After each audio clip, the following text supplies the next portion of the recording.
شرکت والی قربانی میں وقت ذبح تمام رشتہ کے نام لینا کیا شرعاً ضروری ہے؟ اگر بندہ جو شرکت والی قربانی ہوتی ہے 7 رشتہ دار ہوتے ہیں، وقت ذبح اگر ان کے نام نہ لے تو کیا قربانی نہیں ہوگی؟ دیکھیں، نام لینے میں تو کوئی حرج نہیں ہے، لیکن سوال یہ پیدا ہوتا ہے کیا نام لے کر کے آپ کس کو بتانا چاہ رہے ہیں؟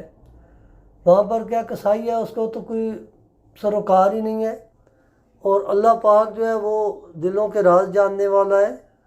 اور اس میں جو ہی آپ قربانی کا جانور لیتے ہیں تو اس وقت قصداً جو آپ کی نیت ہوتی ہے وہ اللہ کے ہاں پہنچ جاتی ہے، اور اللہ کو کسی کے نام کی ضرورت نہیں ہے، اور اس پہ ہنگامہ کر دینا، شور کر دینا کہ یار میرا نام نہیں لیا قربانی نہیں ہوگی، ایسی کوئی بات نہیں ہے، بغیر نام کے بھی قربانی